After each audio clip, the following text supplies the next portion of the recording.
Good afternoon, everybody. It's wonderful to see everybody here. Bienvenidos a Austin. Welcome to Austin, even though I know we have a lot of Austinites, but we also know we have a lot of folks that are not from Austin, including me. So I feel a little bit weird welcoming y'all when I'm not from Austin. Bienvenidos a Texas. Welcome to Texas. And we want to especially welcome today our guests on this panel that I think probably don't need much of an introduction to folks here. We're excited to talk about today the power, the importance of the Latino vote in 2024. It's been something that's been quite a topic of conversation, especially these last few cycles, presidential election cycles, as the Latino community has grown, as the community nationally is almost 20% of the United States and more than 25% of the children in the country. And this year it's estimated by one count that there are more than 36 million eligible Latinos who could be voters. How many of them turn out, where they turn out, who they turn out for, maybe most importantly, is the subject of our conversation and the significance of that. I want to begin by introducing Maria Teresa Kumar, who heads up the Voto Latino Foundation and its sister organization, Voto Latino. Which over the years has just done a tremendous job of registering Latina and Latino voters in a number of states, including here in Texas. So thank you for being a part of this, Maria Teresa. Luis Miranda, the head of the Hispanic Federation and I think chair of the Latino Victory Fund, author, and the best dressed person in every room every time. And also, through your work in Latino Victory Fund and the Hispanic Federation, and then over the years serving in mayoral administrations there in New York City, a real familiarity with the Latino vote and its tendencies and impact. And Mike Madrid, recent author of The Latino Century, a Californian, but somebody who is no stranger to Texas and a number of other states on the Republican side.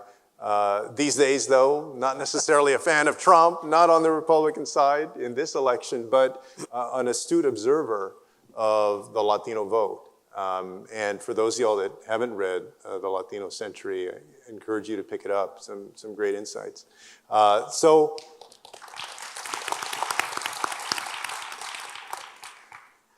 why don't we get just started with a question about where we're at in this election cycle. Maria Teresa changed candidates on July 21st. Prior to July 21st, I kept seeing all of these polls come out where the numbers were basically almost tied, or maybe President Biden a few points ahead of former President Trump, but nowhere near the high 60s or low 70s that Obama got or Hillary Clinton got or even Biden in 2020 that got in the 60s. Now, looking at it, I see polling where consistently Vice President Harris is running 20 points ahead, 22 points ahead. Where are we right now in this election in terms, do you think, of the Latino community? And then also, with respect to the candidates, what do you make of this candidate change and the effect that it's going to have on Latino voting trends? Yeah, well, first of all, it's wonderful to be back in Austin. Julian is a dear friend, but also has been a counselor to Voto Latino. In the last election, Voto Latino registered and turned out 184,000 Texans, very proudly. And more than 60% of them were under the age of 30. So we deeply believe that in Texas, it's about getting young people to participate. And I will share with you, and I think we had this conversation back in June, it was really tough, what we were seeing in the forecasts. When we did polling, so all of our polling is very much applicable to programs. So we really need to understand the Latino vote, not just opine, but we need to be able to create programs so that they can vote in their interest. And so back in April, we were finding basically, once you introduced a third-party candidate, between Trump, Biden, and in this case, RFK, Biden was at 47, Trump was at 38, and RFK was at 12. The moment that there was a switch On July 22nd, so to speak, Kamala Harris was at 60%, Trump went down 29%, and RFK went down 7%. Now, as we were massaging and trying to figure out program, we expected the third-party candidates to go back to the Democratic Party. We expected that. What we were surprised by was the siphoning off of Republican Latinos going to Kamala Harris. And the reason we were surprised, because that was more of a realignment to where the Latino community was around Obama, not the traditional alignment, not under Trump, but a traditional alignment under George W. Bush. And what it said, and these are 2,000 voters in key battleground states. Normally we did Texas, we didn't this time, but it was Georgia, North Carolina, Arizona, Pennsylvania, and Nevada. And the reason we were interested is how do we actually talk to them? And what was really resonating with them above everything else is that they felt that she was meeting them where they were.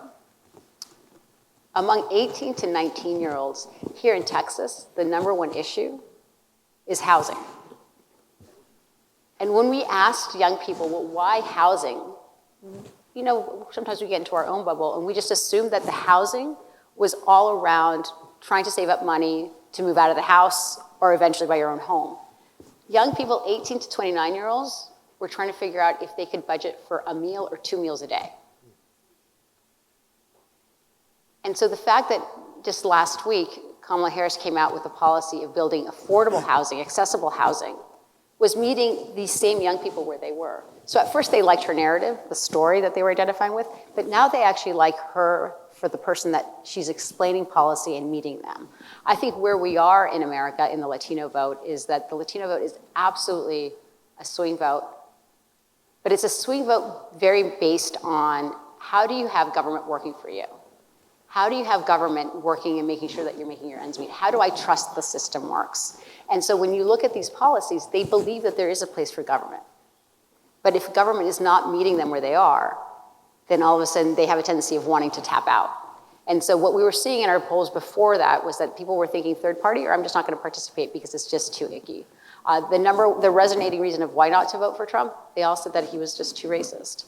And if you're asking me why Texas hasn't turned yet, is because you have 800,000 Latino youth that have turned 18 since the last election.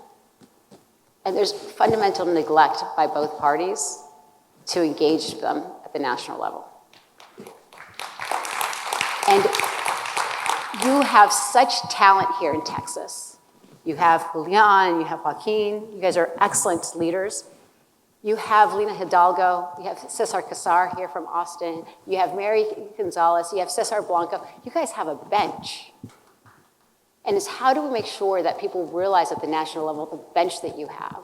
Because what I see when I go and talk to Texans, whether it's in Houston or in El Paso or the Rio Grande Valley, is a desire to be recognized as American, as strong patriots of this country that have a lot to contribute, but that have been incredibly neglected for way too long. Yeah. Thank you, Maria Teresa. And Maria Teresa mentioned how critical the Latino vote is going to be in a number of places in different swing states. We hear about basically 7 swing states, 6 or 7 swing states. That's gotten expanded a little bit to North Carolina, for instance, in the last couple of months, Luis.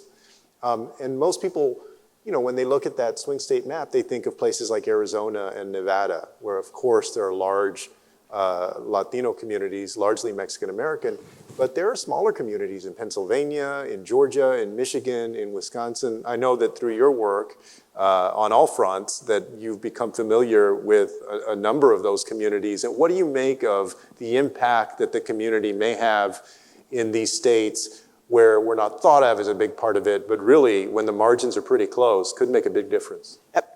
Part of the issue with the parties is that for a long time, there were Puerto Ricans in New York, Cubans in Florida, and then Mexicans somewhere between Texas and California.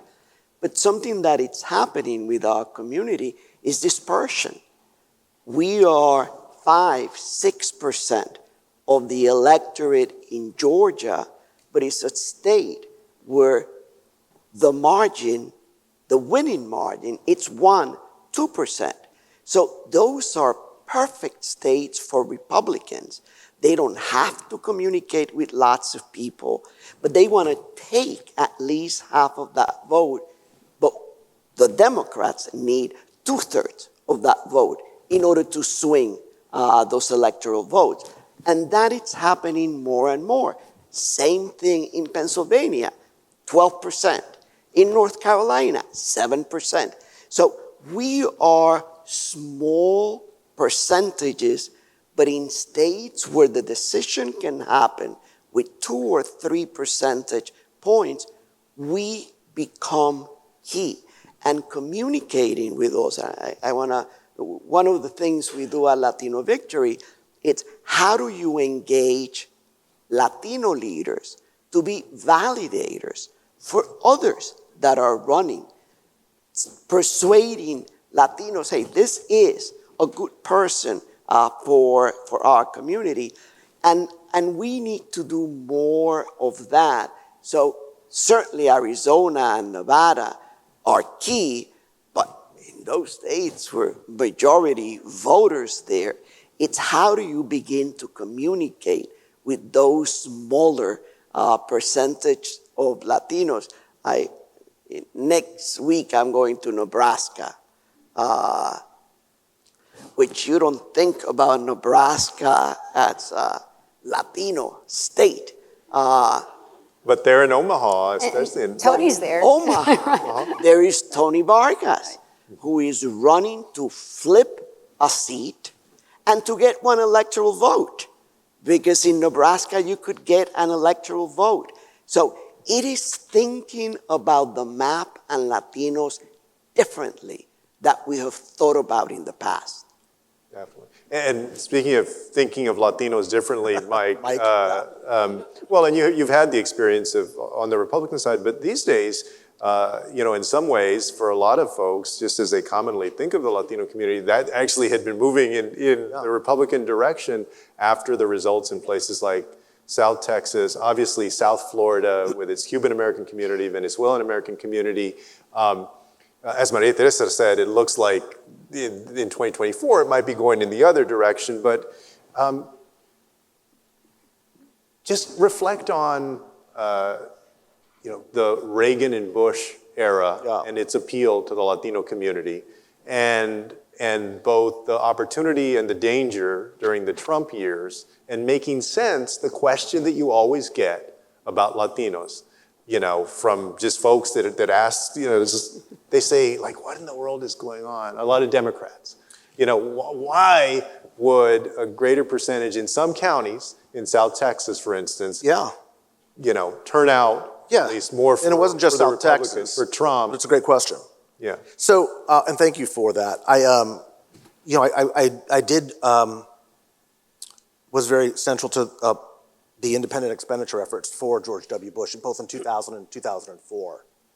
I also, incidentally, just full disclaimer, I managed the campaign for Antonio Villaraigosa, who ran for governor in 2018 on the Democratic side, and I'm a co-founder of the Lincoln Project in 2020. Thank you.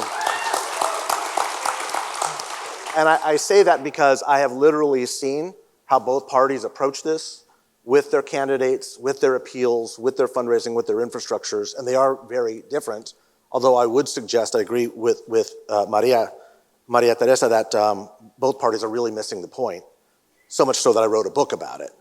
So the answer, I think, you have to understand that and I think we all are keenly aware that the Republican Party now, since 2016, is foundationally and fundamentally different than it was before. I think Liz Cheney just mentioned she and her father, Dick Cheney, are supporting Kamala Harris, as am I. And as am Paul I. Aldered. Yeah. That was, the guy that the Democrats used to consider the Darth Vader of the W. Bush years now is with the Democrats in this election. Yeah. Hear the music going, dun, dun, dun, dun, dun, dun. Life comes at you fast. But what I really want people to understand is this. The Latino vote and the Latino voter going forward for the next 25 years is going to be foundationally different than the Latino we have known and talked about politically in this country for the past 25 years, including the messaging, the mobilization techniques, the ground game operations, all of it. It's going to be completely different. And the main reason is because We are, for the first time since I started researching this in the early 1990s, the largest, fastest growing group of our community are third and now a discernible, measurable fourth generation of Latino voters. And you have probably heard quite a bit over the course of the past couple of years, at least since the last presidential election, that there's this racial realignment happening. I don't believe that for a moment. I don't believe that Latinos who were voting for Obama and Hillary Clinton are now suddenly more conservative and suddenly liked Trump. What I believe is happening is the emergence of an entirely new vote. Almost 40% of our electorate is under the age of 30 years old. That's a jaw-dropping number. 20% of all the Latinos that will vote in November, this will be their first election. And the perspective that they bring primarily as third and fourth generation voters, and I really want to put this in perspective how big it is. This is the explosive exponential growth that is happening now. Only 20% of our voters, only 20% are naturalized immigrant voters. All of these astronomical numbers that you're seeing happening now in places like Nebraska, Tennessee, Montana, and other places, most of this growth is happening with third, again, and fourth generation voters. And they bring in an entirely different, more populist perspective than the traditional right-left spectrum. And it's why both parties and their affiliated groups are completely missing what is happening. The two candidates in American history, recent American history, that have dramatically overperformed both polling and conventional wisdom were Donald Trump and Bernie Sanders. Okay? And that was mostly under the age of 30-year-old voters. And most importantly, they were happening largely in the same precincts. A lot of those districts that went red voted for Bernie Sanders in the primary. This is data we have to pay attention to. It's actually data that was found in Maria Teresa's survey work, where there's this rising populist element, which is anti-establishment, anti-party. It's why when Joe Biden was in and RFK was in, RFK numbers were so high. Once Kamala Harris became the nominee, even the de facto nominee, his numbers cratered, so much so that he got out of the race. There was no point anymore. And that tells you that that mobility of the voters, that fluidity, is something we need to pay attention to. I do not believe that this vote is nearly as swingy as we think it is. If you follow the basic demographic trajectory, the simple math, it's telling you that we as a community are developing, we're maturing, we're evolving. We are following a path that is, the trajectory is not exactly the same way it was for immigrant groups 150 years ago at Ellis Island, but it's pretty darn close. There are differences, the main one being our relationship with Central and Mexico and Central America predominantly, where most of our immigrant groups in our Latino culture are from. But technology has made the ability to reinforce that culture, reinforce language in sometimes. The interaction, I say, and I'll wrap it up with this, but I will say this. 150 years ago, if you were an Italian immigrant sneaking onto a ship to come to Ellis Island and come to America, you were never going back home. You were never crossing the Atlantic. You came here, you found your diaspora in New York, you began a life in your Americanness, and a lot of us go home for the posadas. We're going back once a year, twice a year. A lot of people in this state and in my state in California work across the border. They're going back and forth every day. So this seamlessness has created this different type of transformation that is happening in this country, the likes of which we have never seen, because in 15 short years, America will be, for the first time in her history, a non-white majority country, fueled not entirely, but very much largely by the Latinization of America. Yeah, and this, I have a feeling that folks have, their own perspectives on this, but some have described Latinos today as sort of the new Italians, so to speak, and that we're on, as a group, this trajectory to basically become a community. I guess if you follow it, the logic of it, that one day, either votes more Republican or it's very close. What do you all make of that? argument? So I think there's a lot of things to unpack. I think one of the reasons why you saw voters going back and forth between Trump and Sanders was because the populist movement that they were experiencing was that government wasn't meeting their needs. And you have the socioeconomic disparities are very real. And that's what people were yearning for. The reason that we saw a drop for RFK the moment that Kamala Harris came on board was that the volume of disinformation targeting Latinos, on TikTok particularly, about how neither Trump was really doing their business or Biden, but that you should have an appeal for third party, was huge. And now we're seeing that the DOJ is actually going to disclose shortly enough that there was a lot of foreign agents actually behind it. We've been witnessing it. We track all of it. The reason that Kamala Harris appealed so much to young people immediately was that there was not a farm of foreign agents attacking her. Instead, what you saw was a TikTok generation, the brat culture, immediately embrace her and neutralize the misogynistic agenda on the other side. Because yes, people didn't like her laugh or her dance or her voice was too high, but they said she was messy and she was ours. And so when we talk about really trying to understand the Latino voter and the voters at large, it's really understanding that we have increasingly a balkanization of information, of what we consume and who actually targets us. And one of the biggest challenges that I would see when it comes to actually talking to Latino voters about information that they could actually use is that there are nefarious actors on the right and foreign actors trying to encourage us not to participate in the system because they say it doesn't work. And so what we are trying to do is explain to them what democracy means when they do participate. And it sounds like paternalistic, but that's not the case. Is that when you only have 8 states in all of our 50 states that provide civic education in order to graduate from high school, and the disproportionate majority of us are first gen, where are we learning democracy from, right? And that's a real issue.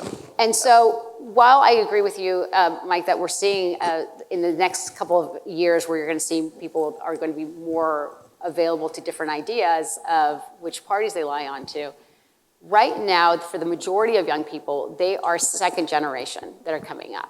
And they are very much will say, I believe in climate change. I believe that I shouldn't have to duck and cover in my schools. I believe that I should have agency over my body. I believe that if you've been undocumented, you should actually have freedoms. And those are very much aligned with their generation.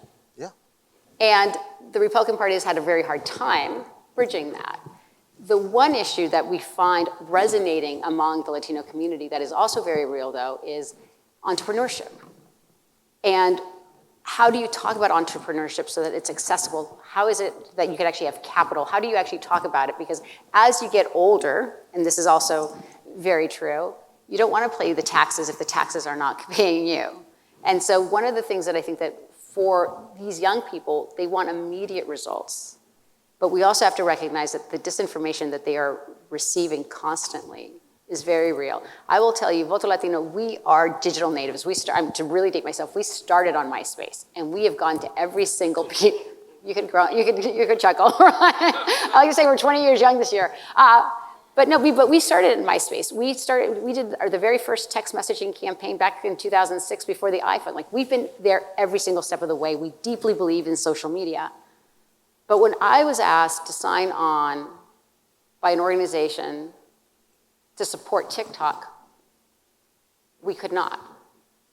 Because we have actively seen the algorithms that they are using to hurt our community, not just for the democratization and saying that the institutions don't work, but the anti-COVID vaccinations. I mean, it's at a scale that is unprecedented and unregulated. And so when we look at where our political system is, we would be amiss if we don't talk about the disinformation that jarbles people's ability to make the best decision for themselves. And let me add to what you're saying. A lot of that misinformation comes from our countries of origin. So it's not only the misinformation that it's happening nationally or from foreign agents. But I remember, and we tracked during the height of COVID, the amount of so-called doctors from our countries of origin speaking directly through WhatsApp and TikTok to our community of what to do and not to do. And something that I want to raise that it's not very popular, it's that we are also moving away, and I think that Biden and Trump are the two left, from an older generation of elected officials who looked at politics from the African American and white perspective. We were not part of that equation. So it is harder for both parties to engage with us because their mantra has been totally formed by an African American politics and white politics. And here comes this group that it's different, that has different components, that now 2/3 of them are born here. How do we deal with them when we have never had to deal with them in a real way in the national scene? Yeah, and just as background to this, Luis, I remember reading an article in the LA Times where Biden, this was from early in his tenure, met with Latino leaders, Latina leaders, and suggested that he did not have as good a grasp of the Latino community in terms of the resonance with it, the history with it, and so forth. One of my first thoughts when Vice President Harris became the candidate was, wow, she's from California, and you cannot succeed in democratic politics in California without having an understanding and working with Latinas and Latinos. You're in California, Mike. Yeah, well, I really wanted to underscore exactly what was just said because I think this is the most profound part of this transformation we're experiencing. The first chapter of my book is called Beyond Black and White because America only has a racial vernacular politically in black and white terms. And that, I think, has confounded, up until literally just a few weeks ago, the Democratic Party much more than the Republican Party. The Republican Party just went to straight white nativism. Let's just go drive out white, non-college educated rural voters, and that's what we're gonna do. The Democrats, even though they do align with a wide variety of our issues on polling, that doesn't explain why there are so many Latinos moving to the right. And what I wanted to know was why? Why, if these issues match up, why is this happening? Because it's quantifiably occurring, and it has been, by the way, since Obama's high point in 2012. This shift didn't happen just in 2020. It's been going on for that decade. And the answer comes back to exactly what was pointed out right now, which is the racial paradigm through which we view our politics does not speak to our community the way that it does for our black brothers and sisters. And yet that's the need to find these issues and discuss them through a racial and ethnic lens is so profound that it has alienated, especially the fastest growing segment of our community. And that voter, that third and fourth generation voter, is where you're seeing the shift. That it is a direct correlation between youth who do not see race and ethnicity in the same way, the agreement on the issues with Democrats. And by the way, this is not a new phenomenon with the Democratic Party. Latinos have the lowest voter turnout rate in California, the most Latino state by a wide measure, than any other state in the union, even though we make it easier to vote in any possible way. So we have to acknowledge and accept that it's not partisan. It is a problem of both parties when we don't talk to people about the issues that they want to hear about through the lens that the way they see their lives, our lives. And I think until that's reconciled, we're going to continue to see the lowest turnout rates of any race and any ethnicity in the country. We're going to see a gradual populism on both sides of the aisle, as we have been seeing. And we're going to see, I think, a decline in partisan activity on behalf of the Democratic Party, the same way we've been watching it for the past decade. Great.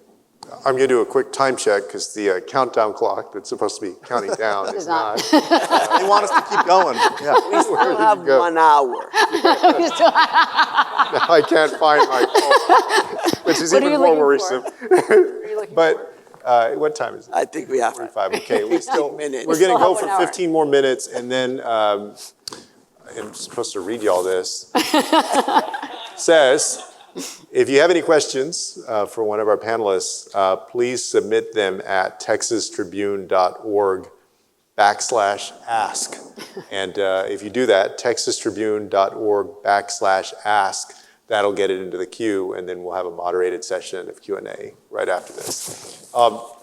Maria Teresa, I know that you have something to say about this, about registration and turnout, and sometimes how we look at that. I mean, that's what Voto Latino has been focused on for all of these years. Yeah, so I think, it's interesting. One of the things that we have seen, that the headlines absolutely scream that Latinos are moving to the right, but their voting patterns don't show that. And even in 2020, when the south of Texas went and voted for Trump, Beto came about and everybody came back aligned, except for District 15. But District 15 by that time had been gerrymandered to be a Republican district anyway. So regardless if you had run a person or a cactus or a donkey, that was going to be a Republican cactus, donkey, or person, right? And so one of the things that we have found, that because that headline screamed that Latinos were moving right, we saw a massive disinvestment, underinvestment in the Latino community come the midterm election. In fact, if you look at Pew Charitable Trust, who I would say is the most nonpartisan, which is always our true north that allows us to better inform our work. In 2018, from 2018, the midterm election of 2018 to 2022, we saw a diminished return on Latino turnout by 37%. 37%. If you looked at who did participate, though, among the Latino cohort, it was voters over the age of 40, disproportionately Republican. And it was because the Republicans got the memo. The headline says, they're going our side, let's invest in the ones that actually do. The Democrats internalized the memo, even though none of the way they were behaving actually came to terms, and they disinvested. I can tell you in a place like Texas, Texas went from the dead last voting state in the country to 42 in 2020. And it was young people that were driving it. And instead of a Texas state legislator embracing young Latinos and young people going to the polls and exercising their right to vote, and who certified a fair, free election, what the state GOP legislator did was slap their hands and pass voter suppression laws that prevented people from registering even in their dorm. And so when I say that Texas is ripe for change, it's because you have a cohort of young people who are what I would say California sensible when California was 25 years ago, right? Like California, where you actually believe that you had agency and your government should work for you, but the government here has put every single obstacle in place. And so if you were to ask me, how do you switch Texas? You overwhelm them at the voting booth. You overwhelm them by registering all the voters and making sure that they don't see you coming, because one of the things that we're seeing is that Paxton was very intentionally purging people from the rolls. You know what they're doing now? They're saying, wait a second, if I purge people from the rolls from the state level, then the Department of Justice, it triggers the Department of Justice, and we can get lawsuits. We don't want that. So they're popping up small nonprofit organizations to go challenge people as independent citizens. You all should be really pissed off. Like really pissed off. Because it doesn't matter if you're an independent Democrat or Republican, the vote is the sanctity of this country. And denying that vote, regardless of your political stripes, should make sure that every single American takes it onus on it and make sure that we are protecting that right. So I encourage you, where you have roughly about 3.5 million young people that are unregistered under the age of 25, encourage them to participate, because what you are doing here will literally determine the rest of the country. Let me add Florida to the equation. Yeah, no, but Florida's an interesting case. And the only reason I say that is Florida, so the schools here in Texas, 52% of them are Latino. You just have, you have such volume of folks versus Florida is the only state where young Latino voters will never surpass older voters.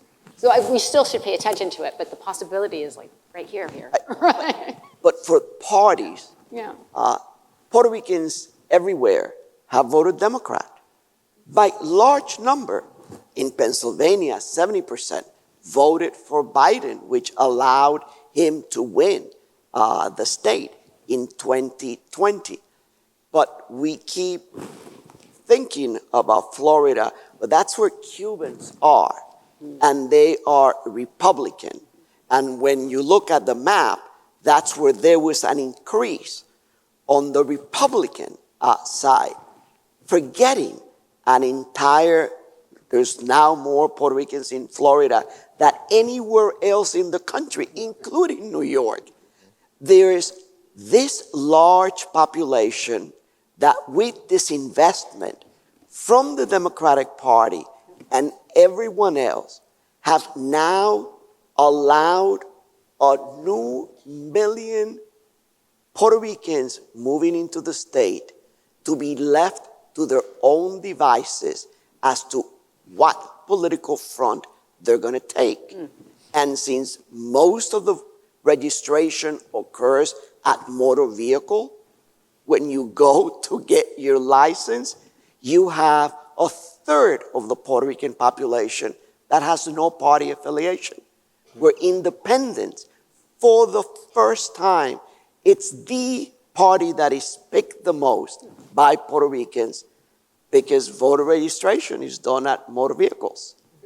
Well, at least, I mean, of course, you have intimate knowledge of this, and Puerto Rico still travel to Puerto Rico rather regularly and do work there with the Hispanic Federation and other work. And yeah, even this conversation, right? We think about the Latino community, you think about what other country people came from, Mexico or Colombia or whatever, but Puerto Rico is a territory of the United States with its complex relationship. A colony. Recently, I was reminded of you know, that complexity. I think it was Mitch McConnell the other day that said, you know, if Democrats are able to run the table and have control of everything, they're going to make D.C. and Puerto Rico the next two states, and they're going to have 4 new Democratic senators. There's an assumption that will always be Democratic. The next governor of Puerto Rico will be the lead of Latinos for Trump. Explain that to people that wonder, well, what is the disconnect there? That of on the island versus here? We have 2 main parties, and in those parties, they're both Republicans and Democrats. And the faction of the party that is leading now, the existing governor, was a Democrat, and the person who won the primary for that party, it's a Republican who led Latinos for Trump. So the next governor, so thinking that somehow those 7 congressional districts and 2 senators automatically will be Democrats, thank God that still Puerto Ricans don't think about that back in Puerto Rico. But it's important how the disinvestment, it's making sure that important pockets of voters, particularly in the Southeast, which it's where we're going after Maria, it's leaving an entire group of Latinos to use misinformation as the main vehicle to educate themselves. Do they vote? Do they register? Do they don't? Republican, Democrat. Defiende lo tuyo. And Mike, just sort of dovetailing on that, like when we're growing up, you know, when people thought about the Latino vote, well, first of all, after elections, you always hear this one word, and y'all can probably guess what that word is to describe the Latino vote, which is that we're not a monolithic community. If I had $1 for every time I hear a monolith, and you know, I'm probably going to be on MSNBC and say it myself, okay, so don't hold it against me. But you hear that word over and over, right? But I mean, but that is also, that's true, but it sort of the center of gravity and the community that moved things in the imagination of people and among power brokers in the country really was the Cuban American community of South Florida. Whole policies were changed or not moved on and other things, and really until Obama started opening up relations during his tenure because of the fear of the Cuban American vote. Florida really is not a swing state, at least anymore, in this election. Agreed. Okay. And so with regard to the Latino vote, you have now, at least in 2 swing states, Arizona and Nevada, as we talked about, largely Mexican American communities there. And then in these smaller communities in states that are swing states, Puerto Ricans in Pennsylvania, Central Americans in Georgia, Mexican Americans in Michigan. Talk about that.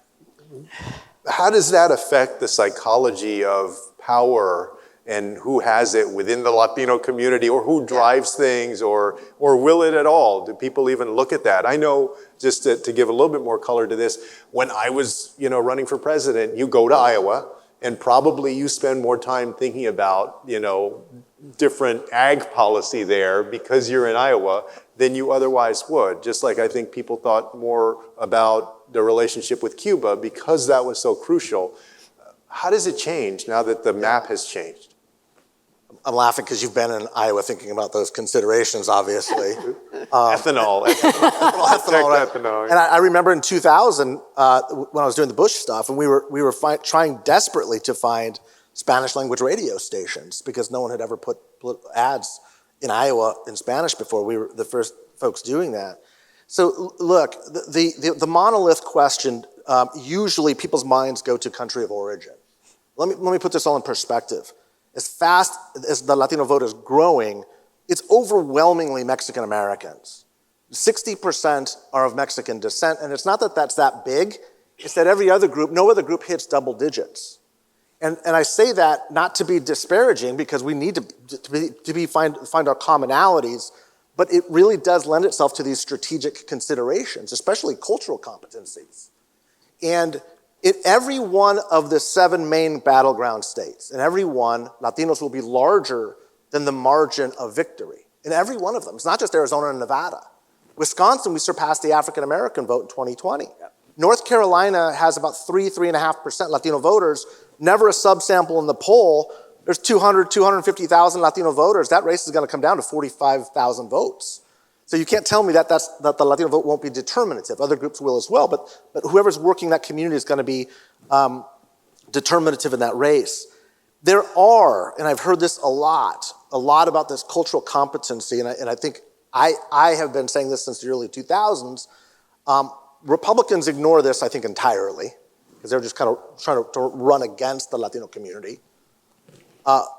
Democrats will start to lean into this, but there are not enough culturally competent consultants working in each respective community to make the impact that I think that they need. Okay, I believe that. It's just been my experience having worked on both sides. I don't have faith in the parties anymore. I'm not one of those, I'm out kind of a thing. The parties are not interested in anything other than the parties. I'm clearly making a voting decision this year to vote against what has traditionally been my party because there's no other consideration, there's no choice. But if we think that a party is simply going to be virtuous because it's a party, I think that hurts our community more than helps it. I'm not a Republican or a Democrat, I'm Latino. That's my focus. That's my area of concern. I don't need a poll to tell me where I match up or where I don't. I'm going to be a fierce advocate for my community. I'm best at that when I'm speaking to the community that I know. And that shouldn't be a threat to other people.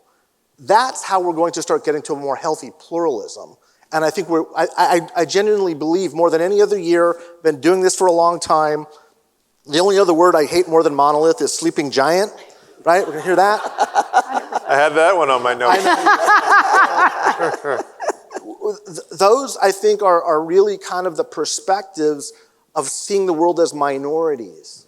We need to move beyond that. And once we do, we can start articulating an agenda for our community. And once we do that, I think the parties respond to us. And that's what I think is most important and critical and missing at this moment in time. All right, let me read to folks that might have a question, because just in a couple of minutes, we're going to go to Q&A from the audience. If you have questions, submit them to texastribune.org/ask. All right. Is this on? Great. Hey, I'm Darla Cameron with the Texas Tribune. Thank you for your questions. We'll pass them along right now. Maria Teresa spoke about SB 1 and the voter rolls. What about Ken Paxton's raids over alleged voter harvesting and attempts to block counties' voter outreach? Is he protecting voter security or trying to disenfranchise Latino voters? So when someone gets scared, they use every tool in their toolbox to prevent participation. And so what he is, I think, telegraphing, and it's not my think, it's like, as Julian knows, I love data, I love data, I love data. Data does not lie. Everything else can be, but you can't walk away from it. And so what I would say that Paxton is doing, and what Abbott knows, and why they've passed these really hard pieces of legislation in enfranchisement, is that Texas is closer to flip this year than anybody's giving it credit for. And it's because of that they're creating all levers of intimidation, because they're trying to communicate that if you participate, there might be circumstances. I stand in solidarity with LULAC for the work that they're doing. I stand in solidarity with the volunteers, because it is brave to be able to say that we're going to register, we're going to vote, and the fact that we're trying to legislate access to the voting booth that was decided 50 years ago, that's nonsense. And so I do think that what is happening right now is that they're trying to forecast, because there is great fear. And what you do with great fear is that you overwhelm them by participating and having conversations. Because the fact that there are women in Texas right now dying because they have not access to a fair abortion is not a policy debate. You guys are living in a place that is incredibly painful, but you guys are also incredibly bright. I like to say that I'm an honorary Texan. I have family that live in El Paso, and every time I come back, I always see the possibility, because there is grit and resilience in Texas. There's deep patriotism. And what we need to ensure that you are the drivers of this state, but you will always be the drivers as well. Once you all activate, you'll be the drivers of the country, and that's what they're afraid of. You hold 52 electoral votes. God bless every other smaller state. The reason that the restrictions are so tough is that they see the future that you have and the possibility of driving the country into the next century. And that excites me. And let me add that the atmospherics nationally have been set up by Trump. And Trump has said, we're not worrying about getting people out to vote.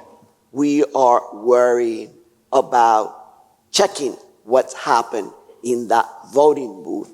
And that means Republicans and MAGAs going into those districts and challenging our votes because of the color of our skin.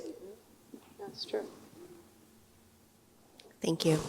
What advice would you give in order to persuade young, registered Latino voters to actually get to the polls?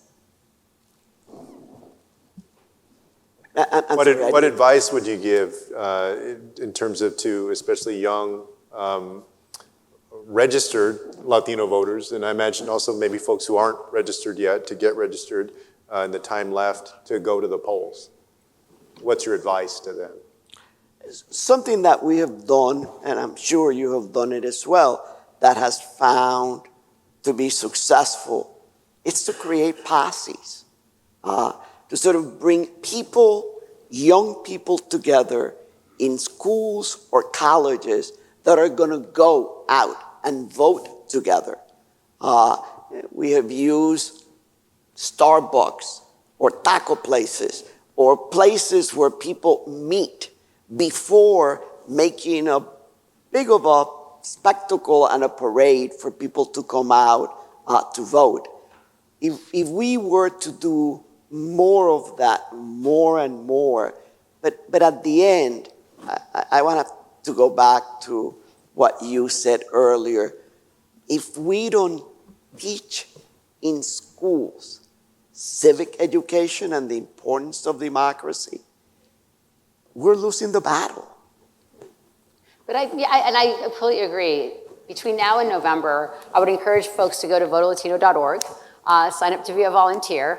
One of the things that we have learned that is successful in getting people out to the polls is by simply taking a pledge and saying, I'll do it, making a plan, adding it to your calendar, and encouraging folks not to wait until mañana, do it as soon as you can.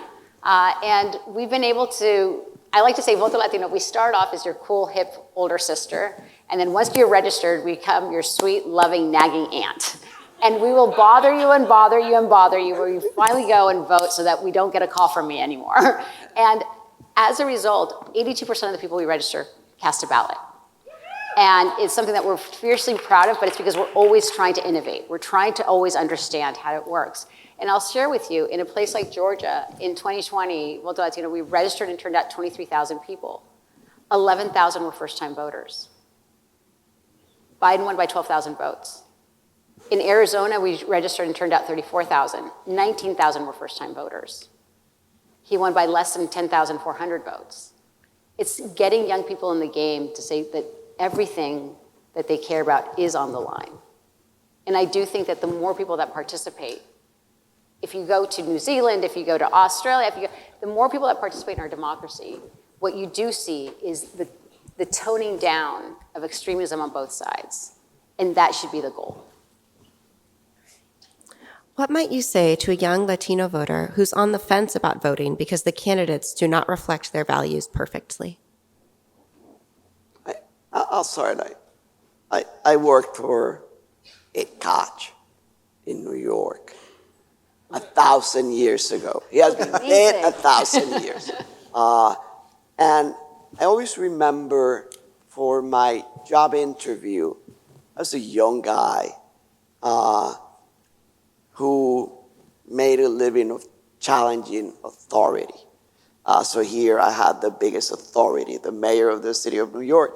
And I spent my interview saying, and I talk about that in the book, and I don't agree with you on this, and I don't agree with you on that, and finally I imagine he was thinking, why the fuck this guy is here looking for a job?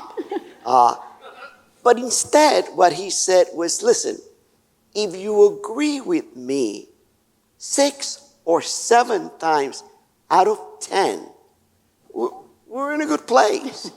Because there's a lot of things that we're going to be able to do together. No candidate is going to be perfect. So we're going to have to figure out what are the most important items in our core belief and who represents those core values, and then we go and vote for those.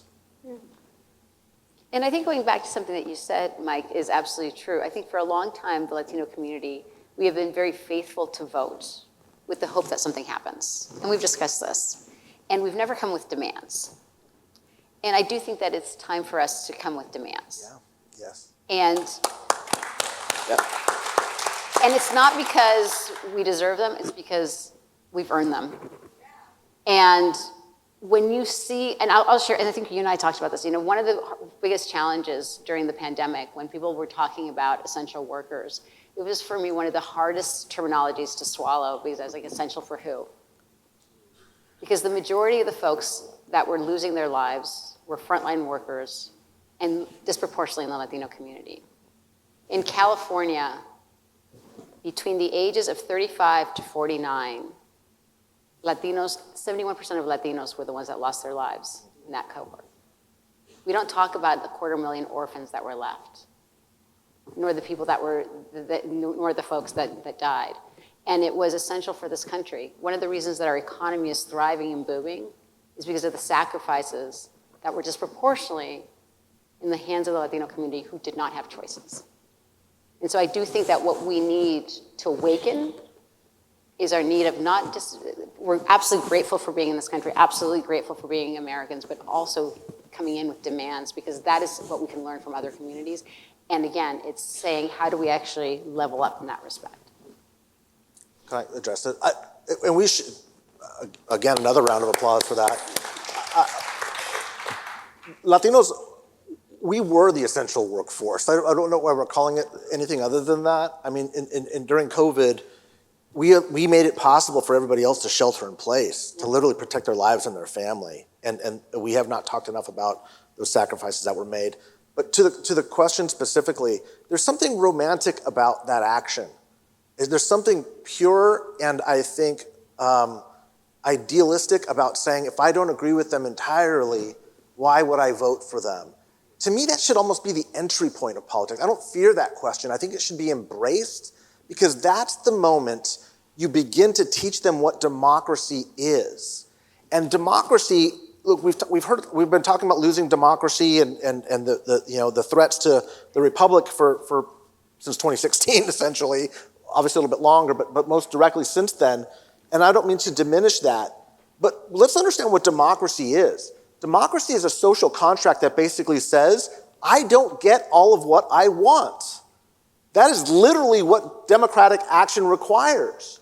We will all live together and pursue a common purpose and vision with one big, crazy caveat. I don't get what I want all the time. That's the deal you make. That's what democracy is. We have legislators that hammer these things out, and compromise is the point. Compromise is the glue that keeps us together as a country, as a people, as a society. And so the entry point, if that's the entry point of the conversation, I think it's a beautiful thing. I think that's the moment where somebody starts to learn the value of not getting everything that I want. That's what makes a good citizen. Thank you. Why are Democrats like Michelle Vallejo and Colin Allred coming out with ads saying we need more Border Patrol agents and security, comments that mirror Republican anti-immigrant policies? I couldn't hear the question. Why are Democrats like Michelle Vallejo and Colin Allred coming out with ads saying we need more Border Patrol agents and security, comments that mirror Republican anti-immigrant policies? Happy to start. Poll that we did just a week before your poll showed that, like everybody else, Latinos were the most concerned about the economy. But a very large number of Latinos, 1 out of every 5, were concerned about the border. Were concerned about how their family came through the legal system and saw what was happening as a bit chaotic. The difference between Latinos and others is that half of those people also thought that a path to citizenship was as important as the border. Because we understand that that path to citizenship is a path to citizenship for many of us. So we want to make sure that we have a country and we have commonalities with the rest of the country.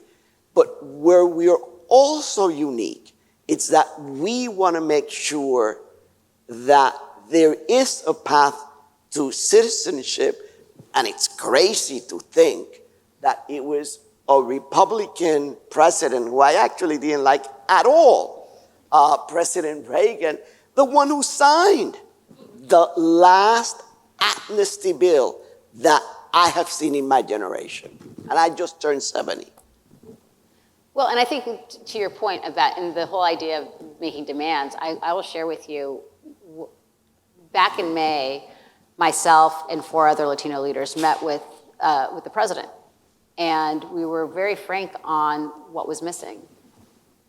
The Latino community was happy with the student loan forgiveness, but they kept saying, in all our polling, the Republicans at least tell us that they don't want us here. But the Democrats keep lying to us and promising some sort of immigration relief. And so through the negotiations, one of the things that we saw him sign was an executive action in June that provided relief for spouses of American citizens. And that grandfathered close to 2 million people that no one talks about. but it was about going into the White House making demands. What we're seeing now at the border, I think, is incredibly challenging because I think the majority of folks haven't leveled with the American people. I mean, I think one of your policies when you were running was very straightforward. We have not had a Latin American policy for almost 47 years. The disruption that is being experienced right now in Latin America, our allies of vulnerable democracies, is going through the roof. But who has been spending time in Latin America? The Russians and the Chinese. And so if we say that we don't want an open border or that we want a closed border, we actually have to have a frank conversation with Americans with what that means, of making sure that we are providing the necessary infrastructure for people to thrive so that they can continue. And I know that the Vice President tried to do that a little bit with Central America, bringing in roughly about $6 or $7 billion in investment into the Northern Triangle. But that's still pennies. Right. And so I think one of our conversations that we're going to figure out is like, we are having a Western Hemispheric realignment, and do we want to be a part of it? Because others are. We're at time. I know you guys can't see a clock. Thank you so much. All right, let's give it up for our panelists.